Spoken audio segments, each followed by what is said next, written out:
Well, good day, Internet.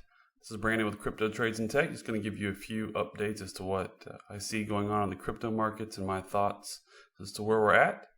It's a current quick overview of Bitcoin, the Bitcoin chart. What I see going on here is I see that we're in a massive multi-year consolidation.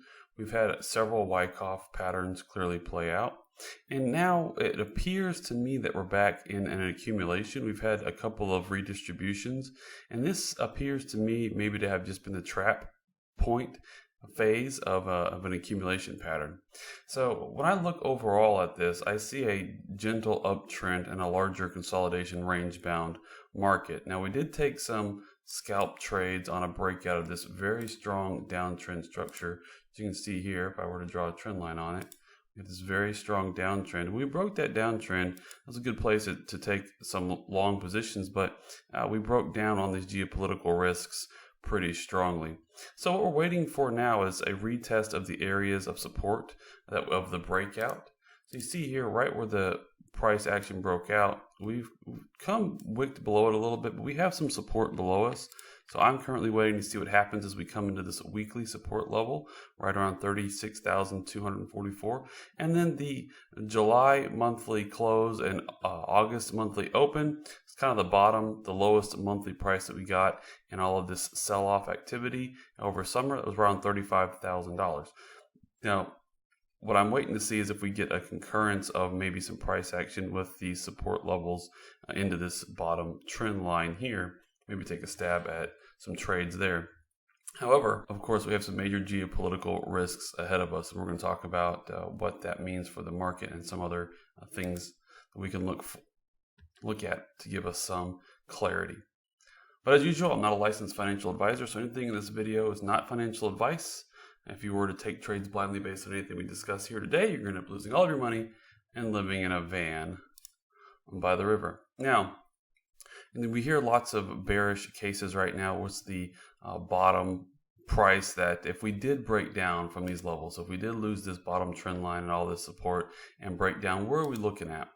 Well, Bitcoin has a history of after a strong move to the upside of coming back to the 200-week moving average, as you can see here on this chart from Look Into Bitcoin. This is my general heat map. So this is a good time to start accumulating. You see the dark blue lines. We are in a area on here that we can continue to DCA if that is your strategy to DCA and to sell in the big moves up. But the bottom here, the 200-week moving average is sitting right around $20,000. So we do have to acknowledge the possibility that we do break down further to the downside, especially after this quick rejection off of this breakout here. We didn't quite get back to the midpoint of this sell-off, which would be right around $51,000 is the 0.5 fib. We did almost made it to the 382 fib, 46.7. Not quite. I think on a few exchanges you might have wicked up into that area, but on the Binance feed here we didn't see that price action. So again, I'm looking to see what happens as we come into this support area here. Now, critically, as you can see depicted on this volume graph that I have at the bottom, let's pull up volume by week. You can see the volume has been dropping pretty precipitously throughout this sell-off. So there's not a lot of volume. What I want to see is a nice volume spike on any sort of bounce. And if we look at this Bitcoin trading here, let's zoom out to the 2-year. You can see how it's been pretty low volume really since summertime relative to prior volume spikes. So we're going to want to see some good sustained volume coming out of a bounce off of these support levels. Now, of course, there's many major geopolitical risks which could cause us to break down here further. With the Fed could be taking severe action to try to curb inflation. My feeling on that is that they'll take more of a measured response, as they've said. Probably a few 0.25 rate hikes, perhaps a 0.5 out of the gate here to get us back up closer to maybe 2% interest rate by the end of the year. Don't think that's going to have super severe ramifications on the market long term. It will just cool a lot of the upside. But it is my base expectation that we should be probably range bound again for this remainder of this year. Now, looking at our funding rates here, we see that we had a little bit of negative funding rate, and then we went slightly positive and immediately sold off into it. It seems to make open interest has been pretty well reset here. We can see the open interest is still up all in all, but it's come down quite a bit from this peak it put in.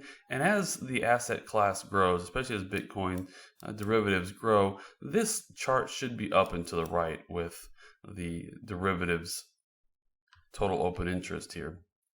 But that move to 46,000 probably did a pretty decent job of liquidating enough of the short side that we're back to more or less neutral. I do think there's a lot more short side OI stacked above even 46,000, but given the strong rejection, we did have that move up in there that did give us some short liquidations. But all in all, I do want to highlight that the short liquidations are also down quite a bit here. So we have yet to see a big short liquidation spike even on this, but we did get a couple of short liquidation events, as you can see here.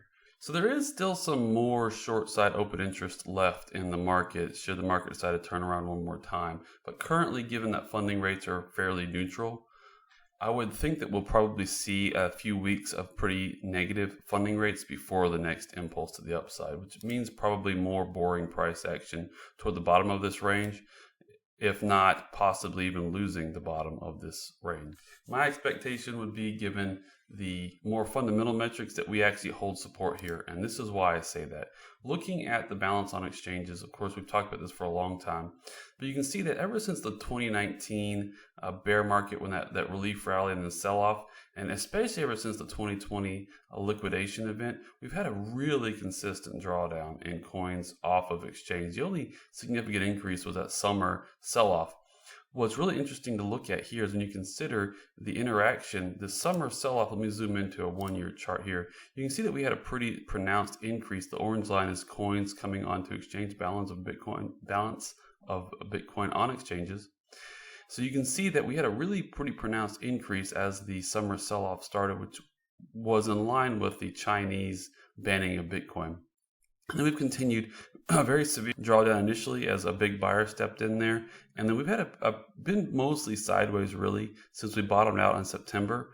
We had a small increase throughout the October and November peaks, and then a small decline now in coins on exchange here. Zoom into the past month, it's been very sideways. So while you may see a lot of headlines about coins coming off of exchange and the liquid supply, it did hit a new low. You can see it a little more pronounced here. According to CryptoQuant, we did hit a new multi-year low in coins on exchange. But all in all, from the lows put in spring of 2021, we are slightly beneath that. Now that gives us a pretty strong indication that if we did get some buying interest coming back into the market, of course, there could be a lot of upside left. The problem though has been buying volume. There hasn't been a lot of buying interest. I do believe that this is caused by the weight of the new derivatives that have come online. If you think about the trusts, the crypto trust, Bitcoin, Grayscale, Bitcoin Trust, and other such trusts, they charge administrative fees. So they do put sell pressure on the underlying asset. And then the futures market even puts even more. So there was a futures ETF that was approved in the spring for the United States, and that caused a rally to $69,000. But ultimately, that ETF is going to be causing sustained sell pressure for the underlying asset. So until we get a spot ETF, I think there could be more sell pressure as we continue to grind sideways here. I think this spot ETF is going to be the next big catalyst for Bitcoin. And I honestly think that the spot ETF approval will be a bigger event than even the 2024 halving. Given that this last halving we did see a large increase in price from the May 2020 timeframe to the peak. It wasn't as large. We obviously are seeing diminishing returns. So it is my belief when examining that the market is again moving from that boom bust cycle. It's more rooted in the supply side, and now it's more focused on adoption metrics. And with the adoption metrics in mind, we've seen an explosion of news with adoption. For example, we continue to see different governments look favorably on legalizing Bitcoin. So Ukraine recently passed a law legalizing Bitcoin, and there have been several drafts of different bills in the United States for different states to provide favorable regulation for Bitcoin in their states. Now, How much of this is political positioning for votes and how much of this is a real movement is yet to be seen. But nonetheless, these lawmakers are noticing the large interest in cryptocurrency from their constituents. So in this kind of sideways environment, I continue to look for trades on clear breakouts of patterns. There's multiple methods that we use. I'm mostly a trend trader myself, so I'm watching these moving averages and I'm really trying to capitalize on momentum as we cross these moving averages. However, again, the 50-day, I was looking for some continuation off of a move off this 50-day, and we've lost it pretty quickly. And Bitcoin usually finds its way back to the 200 moving day without too much time having elapsed from last crossing above or below it. And we can see there's been a pretty reasonable amount of time since we've gone under the 200-day moving average. The last touch of it was nearly 2 months ago, 50 days ago. So I would still expect a bounce off of these bottom support levels and maybe back up to the 50 at some point. And again, I'm looking at this seeing a different variation of an accumulation pattern, in my opinion. This was the preliminary selling phase, and this might have been that initial trap. But we'll continue to monitor that as well, see if we can get any more indication that a accumulation pattern is playing out. Now, of course, as the market goes sideways, in my opinion, one of the better ways to continue to try to get some return in this environment is looking to yield farming. Now, with yield farming, there's a couple of different ways to go about yield farming. So look for an updated video. I'll be trying to do a video on specifically yield farming techniques. But fundamentally, you can use centralized finance lenders like BlockFi or Celsius, or HODLNOT, or Nexo. And all of these platforms, you are sending your Bitcoin to their platform. They are lending out your Bitcoin and paying you out a percentage of the profits of that lent Bitcoin. So these are lending platforms. And you can also borrow against assets that you have in these platforms as well. But these are centralized. And when you look at decentralized finance, one of the better ones for taking advantage of stablecoin yields I want to highlight is Anchor. Now, the current yield on UST staked with Anchor is 19.49% APY, which you're not going to find those returns anywhere else. And looking at the traditional finance as well, HODLNOT I think pays out as much as 12%, but all the way down Gemini, maybe the safest of the centralized finance, and their earn pays out 8%. And then on the higher risk side, of course, are smaller exchanges, new exchanges like Sunday Swap on Cardano and the Maiar exchange for Elrond.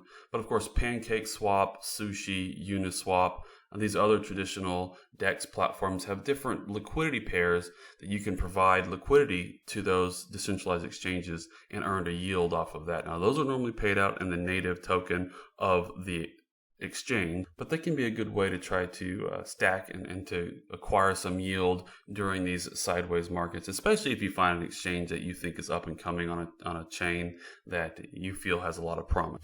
That's all I want to talk about for today. Again, there's a lot of macro uncertainty in the markets, but I hope you all take care, trade safe, and as always, please protect your downside and do your own research. Good risk management and doing your own research are keys to being successful in this game. All right, everybody, take care. Thank you.